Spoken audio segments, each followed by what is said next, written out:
అందరికీ నమస్కారం. ఈరోజు నేను ఆంధ్రప్రదేశ్‌లో పోటీ చేస్తున్న ఒక 8 మంది ప్రముఖుల గురించి మాట్లాడదాం అనుకుంటున్నాను. ఆహ్, వాళ్ళు మన మాజీ ముఖ్యమంత్రి నారా చంద్రబాబు నాయుడు గారు, ముఖ్యమంత్రి జగన్మోహన్ రెడ్డి గారు, మరో మాజీ ముఖ్యమంత్రి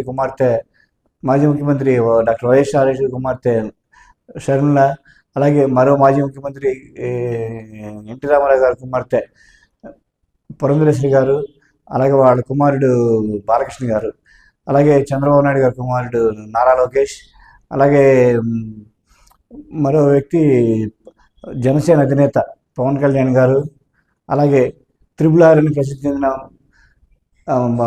ప్రస్తుతానికి మన నరసాపురం పార్లమెంట్ సభ్యుడు కనుమూరి రఘురామకృష్ణరాజు గారు, మొత్తం వీళ్ళందరూ 8 మంది. నేను వాళ్ళకి నా అంచనా ఏంటని నేను చెప్తున్నా.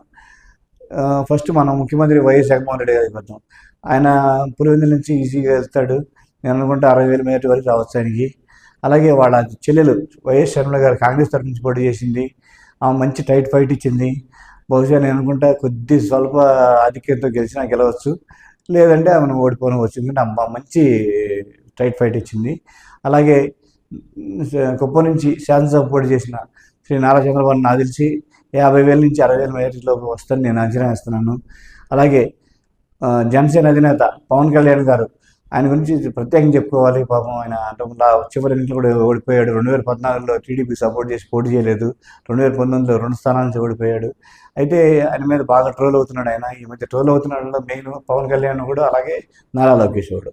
అలాగే పవన్ కళ్యాణ్ నాకు తెలిసి, నేను మొన్న సీతారాంపురం గ్రామం వెళ్ళినప్పుడు చెప్పాను, ఒక అతను చెప్పాడు ఎట్టి పరిస్థితి పవన్ కళ్యాణ్ పడుతుంది. ఒకటే మాట చెప్పాను, 50,000కి ఒక్క ఓటు కూడా దక్కదు మెజార్టీ. ఆయన 50,000 పైన మెజార్టీ గ్యారెంటీ గెలుస్తాడని నేను నమ్ముతున్నాను. అలాగే పురంధరేశ్వరి గారు రాజమండ్రి నుంచి నాకు తెలిసి 1,00,000 ఓట్లు మెజార్టీ గెలుస్తాడని నేను నమ్ముతున్నాను. అలాగే నారా లోకేష్ మంగళగిరి నుంచి 25,000 నుంచి 30,000 మెజార్టీ గెలుస్తాడని నేను నమ్ముతున్నాను. అలాగే నందమూరి బాలకృష్ణ హిందూపురం నుంచి 25,000 మెజార్టీ గెలుస్తాడని నేను నమ్ముతున్నాను.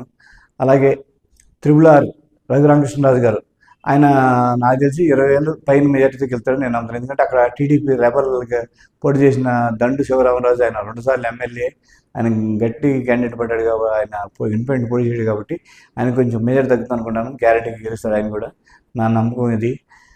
అది మీకు నచ్చితే ఓకే, నచ్చపోయినా ఓకే, ఎందుకంటే అది నా అభిప్రాయం.